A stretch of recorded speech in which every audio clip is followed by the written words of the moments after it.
Hello, YouTube. Today we're going to be going over Rakk Fury Flak, and the main thing we're using here is going to be the Blade Fury.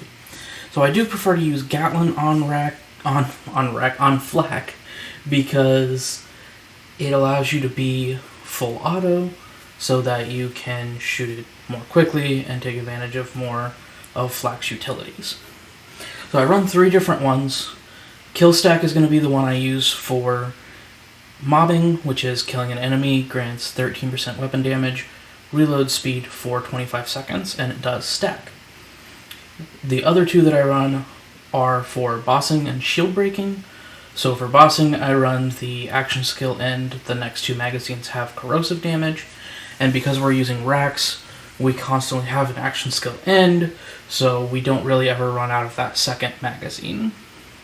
The other one, of course, like I said, is for shield breaking, which is action skill end at 100% extra shock damage.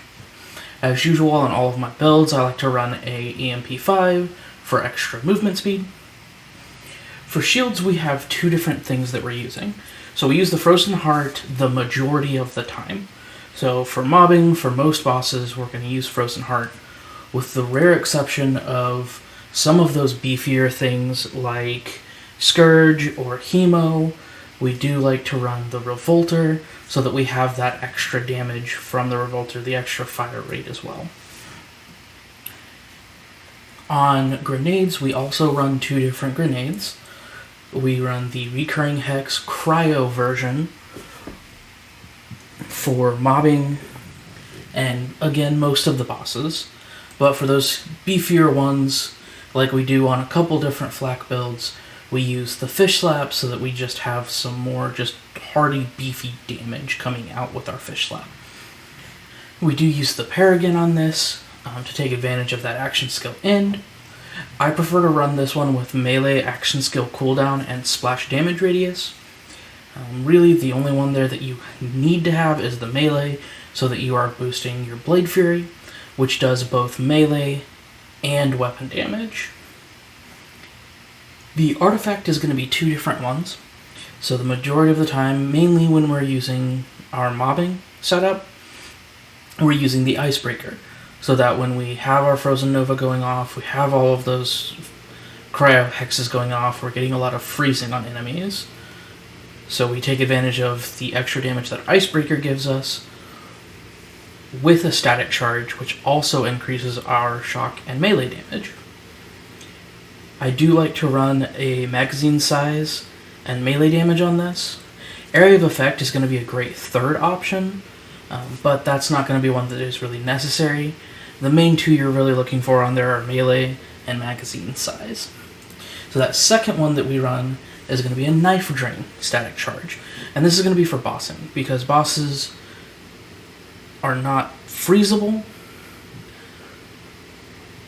They do a lot of damage to the player, and depending on what arena, there might be a lot of excess enemies around you. I like to run the Knife Drain static charge, so that when we are doing our melee damage with our Fish Slap, with our Blade Fury, we get health off of that, so we heal ourselves just by using the main weapon of the build. So that's what I run for bossing. Alright, with that, let's get into the skill tree. So we are running 5 out of 5 in Interplanetary Stalker for the extra damage and pet damage, 3 out of 3 in Leave No Trace for the extra chance for ammo coming back when we get a critical hit, 2 out of 5 in Second Intention, so we get a little bit of extra reload speed when we get a kill, 5 out of 5 in Hunter's Eye, so that we have the extra crit damage, armor damage, and damage reduction,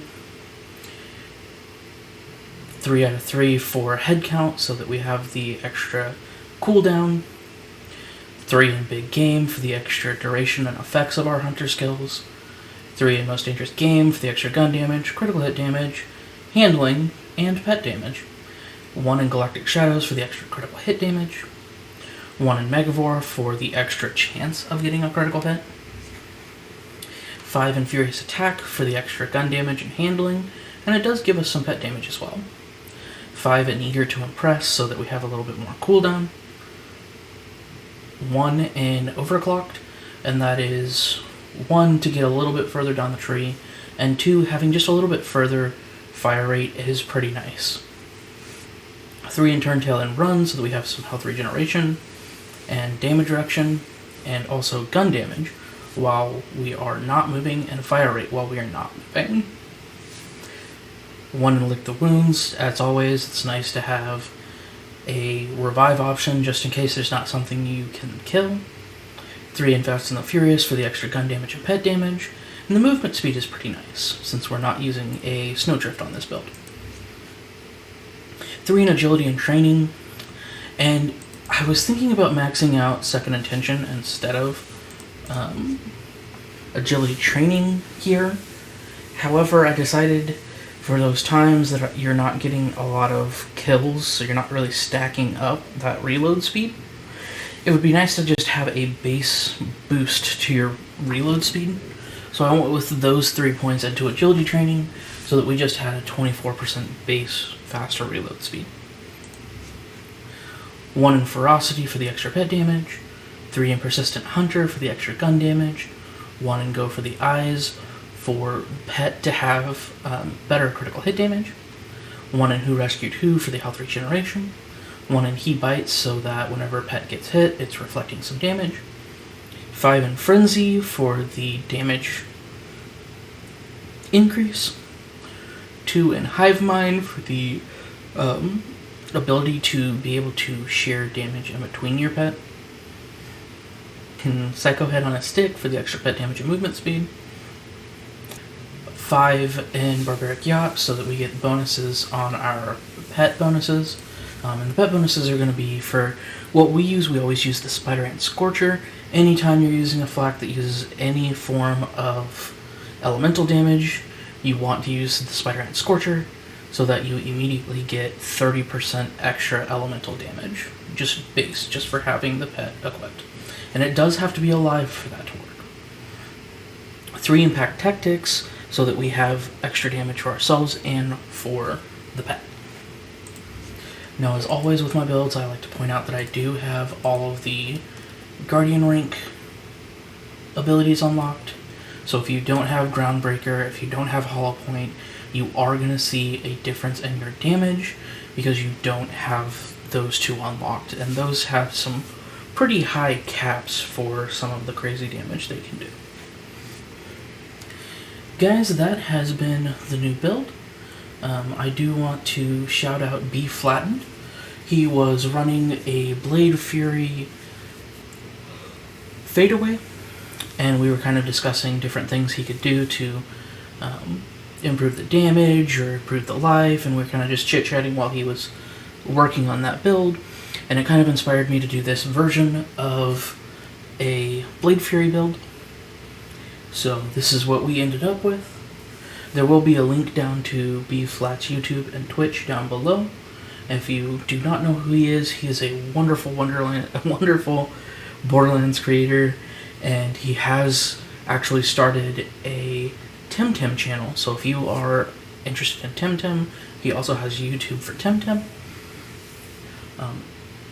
With that, guys, if you enjoy this build, there will be a link to the Discord down below so that you can pick that up if you're on PC and give it a try yourself. I hope you've enjoyed. Let me know if there's a certain build you'd like to see next. Otherwise, I've been your local sassy SwinLaw. Stay classy, Pandora.